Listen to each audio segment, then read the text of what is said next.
นุมันเห็นทั้งนี้กับนุมันนะเพิ่นก็ได้ว่าเอาถ้าว่าให้ถ้าผู้เบาซ้อนเนาะคบกับน้องไม้น้องนี่แม่นแต่งร้องให้ฉันซะเนาะสองคำสองฝ่ายนั่นก็เอื้อยยังอยู่ประเทศปักกิ่ง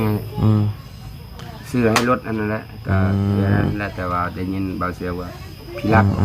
รักยังให้ว่าคบกับเบาซ้อนกับเงินสินสอดเขากระทองให้แต่งให้แต่ว่าอย่าเบื้องเฮานี่ก็เขายกออกให้เฮ็ดทุกอย่างเลยแม่นเบื้องซ้อนก็เพิ่นออกให้แต่ว่าเฮาก็บังคับบ่ได้บังคับบ่ได้แต่ว่าจิตใจลูกอันนี้มันคนสองคนพร้อมเฮาก็เรื่องพ่อแม่นี่เฮาก็บ่เกี่ยวแต่ว่าลูกจงแสวงหาก็คือกันลูกเฮาก็คือกันแต่ว่าลูกจะได้หรือคนตาบอดตาหนวดบ่นี่แหละเป็นลูกเคยพ่อก็เฮาก็ยินดีต้อนรับบ่แต่ก็บ่ดี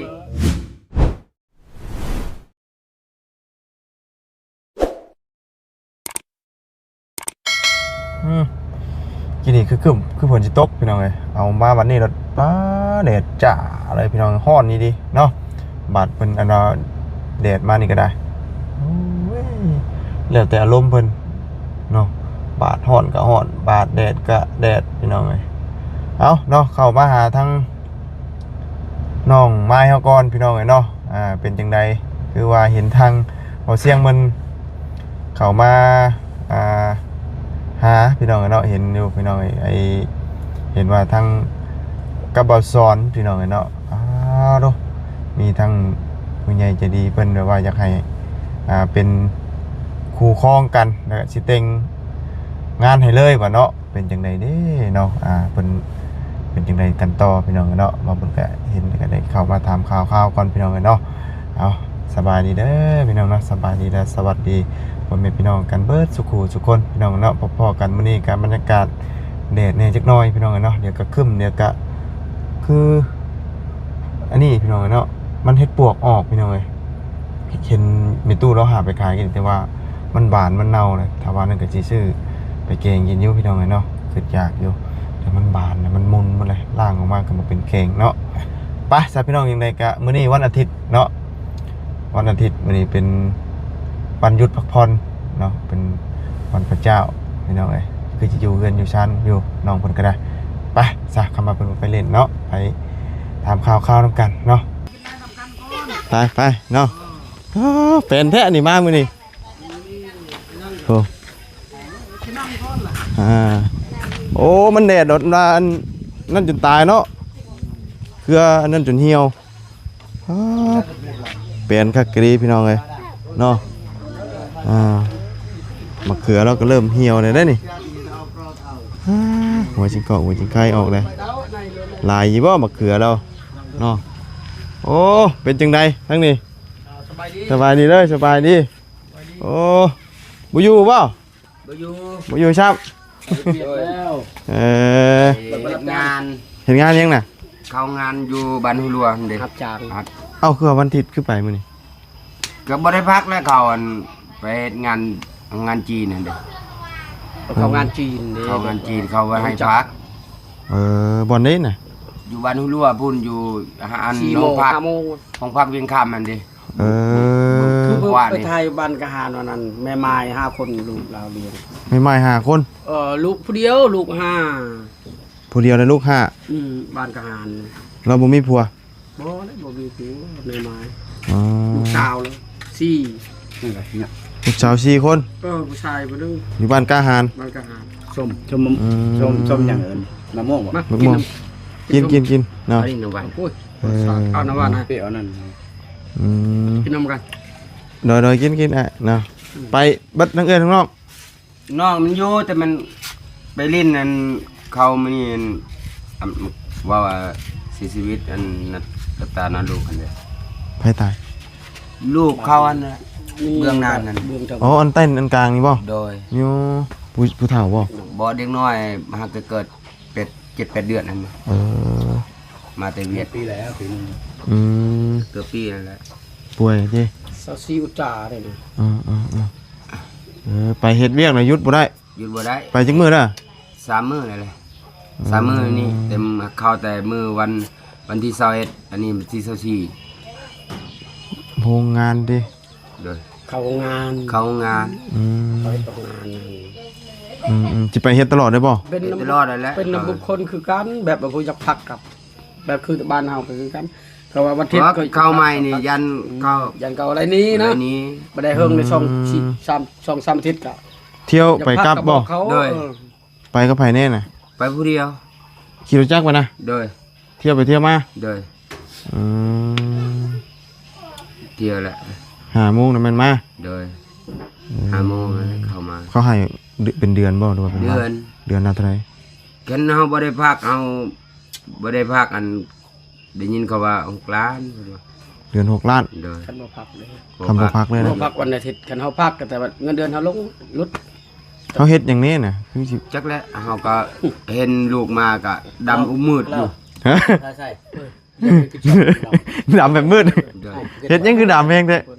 แม่นโรงงานยางบ่ โรงงานยาง ยั จั น ง ว่า ว่า ทา นะครับ นเอาทานก็มีได้ย้อนเลย มีเผาถ่านนํบ่ บ่เขาเอาทานนะมา เดี๋ยวๆกินน่ะกิน เขาหนึ่งในยังอันนั้นน่ะ น้อย แต่มะม่วงนี่แต่เจาะตรงตัวรองอย่างนั้น ก็แล้วจะตาย เขาเอาทานเนี่ยเขาไปดังไฟมันก็เป็นควันเป็นดำ ๆบ่แม่นบ่ ต้ แม่ ม น มันยังต้มย่างต้มเคมีต้มมันยังอ่ะ นั่ นะ นในคลิปอันเบาเสียงเห็นอันลูกเฮาดำปี้ๆทางเสื้อแดงก็คือดำไปเลย เขาดังไฟดังอะไรอย่างนะเขาต้ม เบิ่งห้อยมันห้อยมันนั่นแหละตัวนี้เห็น อันนี้นะ โดย เปื้อน เบิ่นั่นน่ะอันมามื้อวานนี่ บ่แม่นยางบ่นี่ จักแล้วเฮาก็ ย่างก็ยันเขา เหมือนอันโรงงานเผายางมันจักคิว แม่นคิ้วอันนั้น ๆอืม เฮาก็บ่ อยู่ฝั่งนี้บ่ โดย ทางเฮาเนี่ย ฮะ อยู่เบื้องนี้ ฝั่งซ้ายเนาะเฮาไปเนาะ ก็มานี่ก็ซ้ายไปมานี่ก็ ขวาอืมเฮาว่าส่วนนั้นส่วนไหนเห็นอันเพิ่นเผาตีนรถนะ โอ้ยเฮ็ดจำแล้วก็ต้องมี แต่บ่ฮู้ว่าสิอยู่ได้หรือบ่เนาะมัน จักแล้วเฮาก็ ก็มอยเอา เฮาก็บ่รู้จักแต่ว่าเฮาก็บอกอยู่หรอกแต่ว่า เนี่ยเจ้าก็มายืนเป็นหมู่ ฮ็ดกะยาแต่ว่ามันเมื่อยหลายเฮ็ดงานจริง มื้อละตะกี้ ตามใจลูกกันแหละ อืม คือว่าเสียงว่าคือว่าสิให้ลูกไปเฮ็ดงานบ่เฮาว่าแต่ตามใจลูก อยู่ เฮาก็ เพิ่นอยากไปเองเพิ่นบ่ แม่น ไผพาไปจ้ะ ครับในบ้านมันอยู่บ้านห้วยล้วนนั่นเด้มันเข้ากับเอื้อยหั่น เนาะเบิ่งคือจัง ลงไปเบา จังอยู่ มีผู้อันอยู่หันโย โดย อืม มากะหุงข้าวก็อยู่แม่เอื้อยจะมาหุงข้าวแต่เช้านึ่งข้าวอันก็เลิกก็ไปกินข้าวอยู่บ้านห้วยล้วนอยู่ในบ้านมันนี่ เขาไปจักโมงน่ะไป ไปแต่เข้า7 โมงแต่ไปแต่นี่5 โมง6 โมง เพื่อไปฮอดเนาะ โดย เดินไปก็ประมาณ30นาที โดย เดินรถจักรไปเนาะเพื่อฮอดเด้ โดย ปัดน้องก็เมื่อยกันเนาะจอดกัน ตื่น6โมง5โมงเข้างาน7โมงเนาะ โดย เลิก5โมง โดย อันข้าวน้ำเฮาฮอไปที่พี่บ่ แม่นเอาแต่เพื่อนนั่นแหละ กิ เวน ข้า ลาว เก็บมะเขือไปหลายหมู่หลายคนอยู่กินอยู่ในห้องงานนั่นเอง น้อย เก็บมะเขือมื้อเช้านี่กับย้อนมะเขือเขามาเอาหั่น เฮาหนึ่งเฮ็ดกินให้พี่แล้วไปเลย มันต้มมาไปกิน กินหมู่คู่หลายอยู่นะ โอ้คำว่ามันบ่นักได้เงินเดือน6ล้านเนาะ นักอยู่ดอก เพราะว่า วันละ200,000นั่นเด้ บ้านเฮานี่เงินเดือนซ้ำนี่น่ะบ่มีดอกเบี้ยเบา นัก มัน เพราะว่าตามที่เฮ็ดมามีแต่หม่องล้านปลาย2ล้านเต็มที่เนาะ 5 โมงบ่ก็เลิก5 โมงแล้ว4 โมงก็ 5 โมง 5 โมง5 โมง 5 โมงเข้า7 โมง ถ้า งาน 6ล้านนี่ถือว่างานนี่ นัก นักคือว่านะ นักอยู่ ประเภท แต่ว่ามัน คิว มัน ดำเลย คือทำเนาะคือทำลูกว่าสิบ่นักปานใดได้เฮ็ดกับผู้ปฏินั่นแหละเขาเฮ็ด กับถึกแบบงานเฮานั่งกับเฮามีแต่นั่งตักใส่ล้อนี่แหละใส่อัน3ล้อนี่แหละมีอยู่ผู้อยู่ผู้ตักบ่นั้นหั่นกับบ่ได้นักปานใดเพิ่นว่าได้ยินลูกว่าหั่น เลิกคำมัน5 โมง บัด เฮ็ดก็ไปบ่นั่นเหรอ เฮาก็ทำเรื่อยอยู่ดอกลูกเมื่อยว่าบ่ได้เมื่อยปานใดพอเฮ็ดเพิ่นว่า เพิ่นว่าเฮ็ดได้อยู่ดิ โดย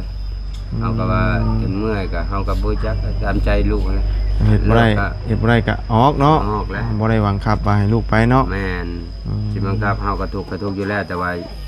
เงินคำเฮาบ่มีแต่เฮาก็เฮ็ดแบบทั่วไปนี่แหละหารับจ้างทั่วไปนี่แหละ คือเคยเฮ็ดมาเนาะ แม่นแต่พันว่านี่แหละ อืม ก็ตามใจลูกว่าอยากอยากเฮ็ดพอเฮาก็ตามใจลูกคือมื้อวันซื่นนี่ก็ส่งบ่เสียงมาทำแต่ว่าเรื่องสร้างครอบครัวนี่แหละ แต่ให้น้องไม้กับอันน้องซ้อนนี่ก็เฮาก็บ่ได้จำแนกบ่ได้ติเรื่องทุกข์ลุงยากเฮาก็ทุกข์ยากอยู่แล้ว แต่ว่าเฮาบ่ติบ่ฉะนั้นแต่ว่าเฮาลูกอยากมักก็ตามใจลูกเฮาก็บ่ได้เว้าเฮาเลี้ยงลูกเฮาเลี้ยงแต่ อันนี้ น้ำนมเลี้ยง อั แต่ นนี้ เขา อันนี้นี่คือ2คนเพิ่นบ่ได้อันนี้กันจักเทื่อเนาะ แม่ แต่ว่าความหมายคือผู้ใหญ่เพิ่นได้ว่า โดย เห็นทั้งนี้ก็นุมัน โดย เห็นทั้งนี้ก็นุมันนะเพิ่นก็ได้ว่าเอา แม่น ถ้าว่าให้ถ้าผู้บ่าวสอนเนาะคบกับ โดย อันน่ะน้องไม้น้องนี่แม่นแต่งร้องให้ซั่นซะ โดย เนาะ สองคำสองฝ่ายนั่นก็ อ่า เอื้อยยังอยู่ประเทศปักกิ่ง อืม ซื้อให้รถอันนั้นแหละก็ อืม นั่นแหละแต่ว่าได้ยินเบาเสียงว่าพี่รักยังให้ว่าคบกับเบาซ้อนกับเงินสินสอกเขากระทองให้ แต่งให้ แต่ว่าอย่าเบื้องเฮานี่ก็เขายกออกให้ เฮ็ดทุกอย่างเลย แม่นเบื้องซ้อนก็เพิ่น ออกให้ ออกให้ แต่ว่าเฮาก็ บังคับบ่ได้ตัว บัง นี้ คับบ่ได้ แต่ว่าจิตใจลูกนี่นะ อันนี้มันคน2คนพร้อม แม่ อืม เฮาก็เรื่องพ่อแม่นี่เฮาก็จะบ่เกี่ยวแต่ว่า คือทาง ลูก จงแสวงหาก็คือกัน ลูกเฮาก็คือกันแต่ว่าลูกจะได้แบบหรือคนตาบอดตาหนวดบ่นี่แหละเป็นลูกเคยพ่อก็เฮาก็ยินดีต้อนรับบ่ มันบ่ดี โดย เรื่องนั้นเฮาก็บ่ติ เอา หร ก็ อก จะขึ้นเนาะ เอาเนาะเรื่อง เว นี้ ลา ก็ นี้ให้ที่จะนั่ง เพิ่นให้มาถามเนาะ โดย ถ้าว่าทั้ง2ฝ่ายตกลงแบบว่ามักหักแพงกันเนาะคือเพิ่นแบบว่า ว่า อยากแต่งน้องให้เนาะคือเพิ่นอยากแบบว่าเห็นต่างฝ่ายต่างมันเฮ็ดเวียกกันแหละเพิ่นก็เลยว่าอยากให้ เพิ่นก็ เป็นคู่กัน ยินดีว่าคนขยันนะว่าชวนว่าทางเบื้องผู้ชายก็ขยันผู้หญิงก็ขยันแต่ว่าสองกันสองฝ่ายก็เฮาก็โอเคแต่ว่าเรื่องเฮาก็ตัดสินใจบ่ได้แต่ว่าลูกก็เด้ บ่แม่นพ่อกับแม่อันยันผู้ใหญ่ใจะดียันว่า อันเกี่ยวกับพ่อแม่บ่เฮาก็ เอาสิเข้า โอเคแต่ว่าเฮาก็ ผู้ใหญ่ก็ถือกันจะเล็กน้อยอันนั้นเรา เด็กน้อยแล้วเฮาก็สิอุกไอ้เนาะเฮาก็กับมันน้อยผ่านมาก็ตอนบ่บุญบ่หยังกลับมาหลายทีมงานมาก็ยังน้อยคือปีกาตอนนี้เฮือนอยู่เฮือน หากันใหญ่ปีนี้ หากันใหญ่ปีนี้ หา แต่ กัน ว่า สอนสาว เขาถามจริงเขาตัวต่อตัวแล้วก็เบาเสียงถามว่าเพิ่นว่ายังน้อย อืม บอกบ่ได้อยากเฮ็ดงานช่วยพ่อแม่อยากจะได้หุ้นสีเขาอันหุ้นสีเขานี่แหละอยากได้เพิ่นว่าเฮ็ดงานได้เดือนหนึงจะได้สีเขา คงสีขาวบ่ โดย ต่ำมันเมื่อยเนาะ แมน ได้คงสีขาวน้อยๆเนาะ แมน ราคา 7-8,000 บาทก็มีอยู่ มีอยู่ 8,000-9,000นี่แหละ โดย 8,000-9,000 บาทได้อยู่ เพิ่นก็อยากได้อยากช่วยพ่อแม่เพิ่นว่า เอาเรื่องนั้นถ้าว่าเพิ่นล้มกันก็โอเคเนาะ โดย ได้มักหักกันแต่ว่ามันก็คือว่านะคนบ่ได้ล้มกัน ทางแดนเพิ่นว่า เนาะ บ่เห็นเข้ามาบ่เห็น ยัง เพจเข้าก็บ่เห็นเพจทางซ้อนก็เนาะลูกบ่เอาทางซ้อนก็บ่เอาเพจเขาจัก บ่แม่นก็สมัยแต่กี้แต่โบราณรุ่นอ้ายนี่ไปลมจากนำกันก็ฮู้จักอยู่ดอกอันนี้เดี๋ยวนี้มันก็สบายเนาะเขาลมฮักกันแพงกันก็อยู่ในนำโทรศัพท์ในอันปิดบุกเป็นอย่างนั้นแหละ น้อย สมัยนี้มันสมัยง่ายแต่กี้และไปตอนดึกกลางคืนก็มาไปลิ้นไปแอนทีนี้มันก็สบายหน่อยหนึง น้อย เอาก็บ่เชื่อว่ายันผู้ใหญ่ใจดีว่าเพิ่นยันพ่อแม่บ่ให้บ่ตีดอกเรื่องลูกนี่ลูกเต้านี่ เดี๋ยวแต่ลูกตกลงปลงใจเนาะ เรียนชอบกัน ลูกนั่น เออ มันบ่รู้จักชีวิตจิตใจของเขา ยังน้อยมันยาวพวกก็พันมาก็เฮาเห็นอยู่หรอกเห็นแต่พันมานี่เฮาเห็นแบบบ่ได้ขยันเฮ็ดงานเฮ็ดเวียกเนี่ยนะแต่ส่วนหลายเขาก็ห่างกันปากันก็มี ยังน้อยพุ่นเนาะ แม่น ส่วนลายยังน้อยอยู่พี่เนาะ14เนาะเต็มที่อยากเอาเนาะ 14 12 13ก็เอาส่วนหลาย 16 17นี่ถือว่า โอเค นั่นแหละ อันนั้นแน่นี่เช้านี่ว่าเท่าได้ผู้หญิงอยู่พี่เนาะมุก17จุฬาเขาเอาอยู่พี่การกว่าหันก็มี แต่ว่า บางบ่อนมุกสนั่นแล้ว แต่ว่าบางพ่อบางบ่อนก็12 13 34ก็มี45ก็มีเป็นน้ำ มี มัน หลายบัดนี้มันก็อยู่ไสก็เริ่มคือกันนะบ่แม่นว่าแต่ทางนี้ เอาแต่น้อย ทางใดก็มี มันเริ่มมีแล้ว น้องก็เอาแต่น้อยคือกัน14 15เมีย14เอา15เป็นใหญ่มากปะกัน บ่รู้จักเฮ็ดหยังเลย แม่นยังบ่จักหยัง แต่คนสิดีเฮาก็บ่ได้เก่งปานใดนั่นเด้ น้อย ได้เฮาก็เฮ็ดเวียกบ่แม่นเฮาขยันอยู่ในเฮือนพ่อแม่ก็บางทีเฮาจะเฮ็ดเมื่อยเฮาก็พักอยู่ในพวกก็เฮาพักก็บ่มีแน่บางทีแบบหัวหน้าครอบครัวแหละนะเว้าจังซั่นน่ะคือเฮาผ่านมานี่หัวหน้าครอบครัวแหละมีหยังแนวกินตัวแรงก็เฮาก็อุกใจ แม่นนะ บ่มีมื้ออื่นขาดข้าวก็อุกใจเฮา ว่าผู้เด็กน้อยมันเอาพวกมันบ่ได้เข้าเรื่องนั่นแหละสลายมันกับปะกัน น้อย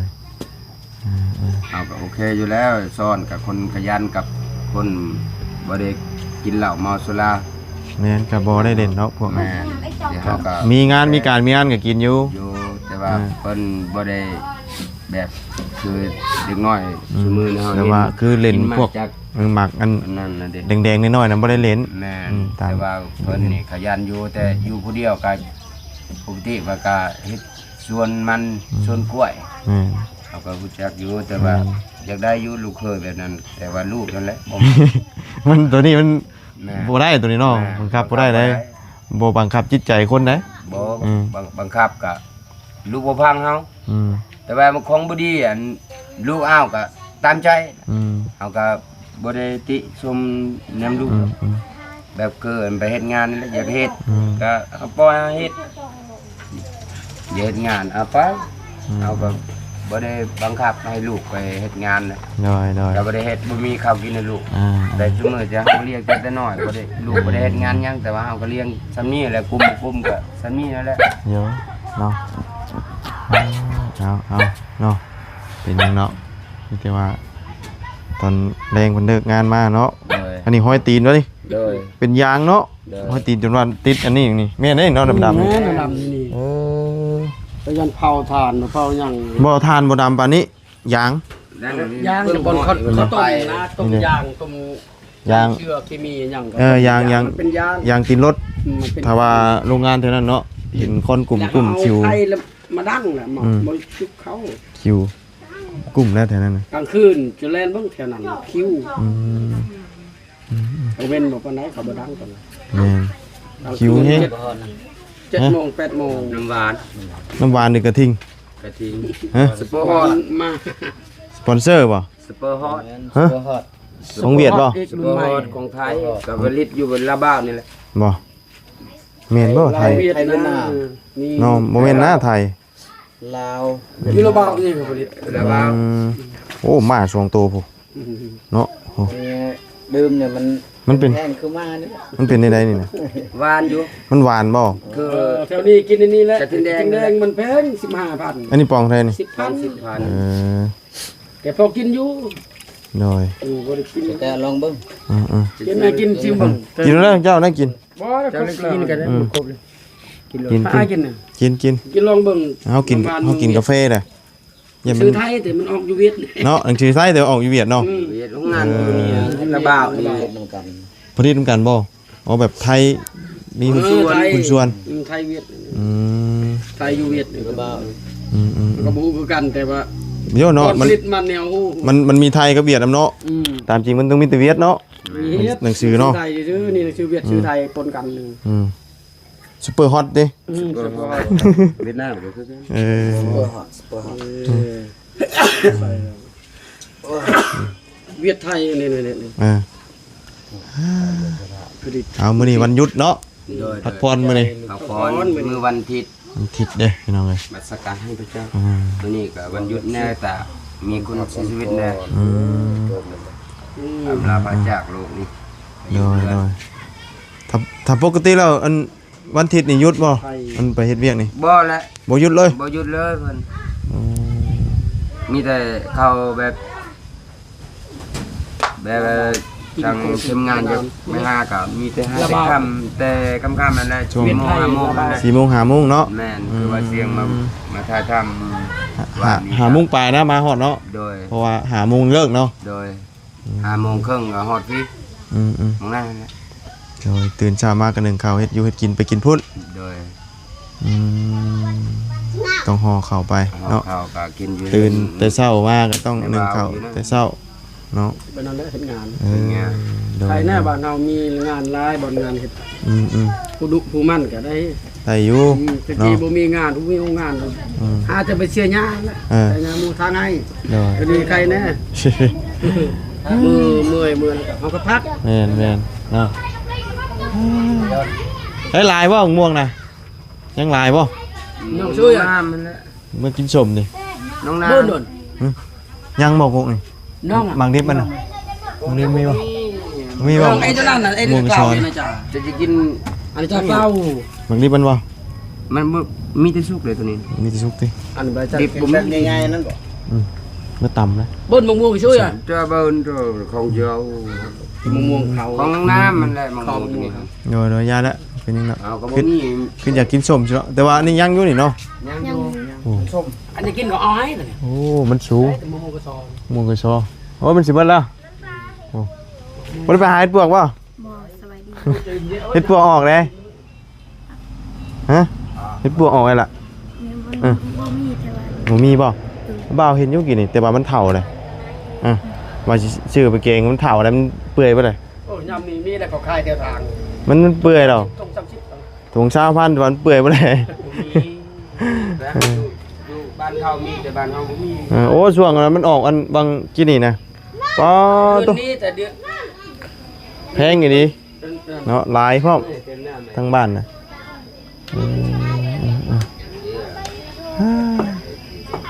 ฮอนมาไปเฮ็ดเวียกเปล่า บ่มื้อนี้วันอาทิตย์ มื่นจะไปยังมื่น ไปหาหน่อไม้ หาหน่อไม้ต้มขายเปล่าฮะ บ่รู้กันแต่ขายเป็นโล ขายเป็นโลเอา ดูโลละ10,000 โดยโลละ10,000เนาะเกิดชานกับเป็นคักอยู่พี่น้องเลยเนาะจังหน่อยหน้าฝนนี่โอ้ยเนาะพี่น้องเนาะ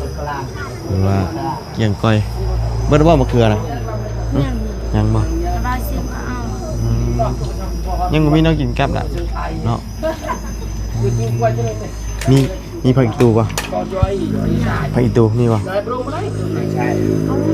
ผักอีตูเด้ว่าเราเอาเพื่อนมาเสี่ยงพี่น้องเลยเนาะผักอีตูเอาเมื่อไว้เฮ็ดอยู่เฮ็ดกินกันฮ้อนมื้อนี้ไปจ้ะแล้วว่าก็สิออกกันเด้อเด้อ ดู มาตามข่าวพี่น้องเลยเนาะมาบ่อยู่ชับเนาะ เอาไว้ไป ไปเฮ็ดเวียกชับนี่แต่ว่ามามื้อหน้าก็ตอนแรงเนาะ เด้อ ตอนแรง ไงบายทานบุรีอีก เนาะ ชอนบ่มักกันน้องมีแทน เล บ่ ย มักเนี่ยบ่แม่นชาแนนกัน ยังบ่แม่นเนาะถ้ามันแม่นน่ะบ่ยากหรอก บ่ยาก อยู่ไกลจำไรก็พ่อเนาะ คนเฮาก็ ทุกทางหักมีบ่ถือกันเขาบ่เอากัน ทุกอย่างขาดจนลีแต่ถือกันโอ้ยนอนดินกินเกลือเขาก็เอา ใช่แน่นเนาะ โลดใส่แน่น แล้ว บ่แม่นใช่แน่น ยังเว้ายังบ่ได้ดอกตัวนี้ เป็นน้ำใจเฮา โดย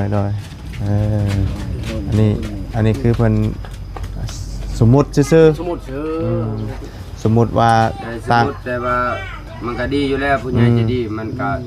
แบบต้องการคนขยันกับมีคนมีสติแน่แต่กินเหล้าเมาสุรา เฮาก็อยากได้แล้วแบบ เฮาก็อยากได้อยู่แต่ว่าเขานั่นแหละเฮาก็จะรู้ว่าจะได้โอ้เฮาก็โอเคแต่ว่าเรื่องทำกันดีมันบ่ได้ว่าอยู่หรอก อยากได้อยู่แล้ว บอลเฮาห้ามเพิ่นอยากได้เพราะบอลเฮาอยากได้เพิ่นบ่เอาทั้ง ยากอันนะ อืม แต่เขาก็ถูกพาเขาก็อยู่บ้านเดียวกันนั่นเด้ซ้ำเดียวกันก็อยู่สะแลบ้านสะแลกับบ้านเฮาก็เคียงกันนั่นแหละ นั่นแหละแต่ว่าลูกนั่นแหละ โดย เอาเท่า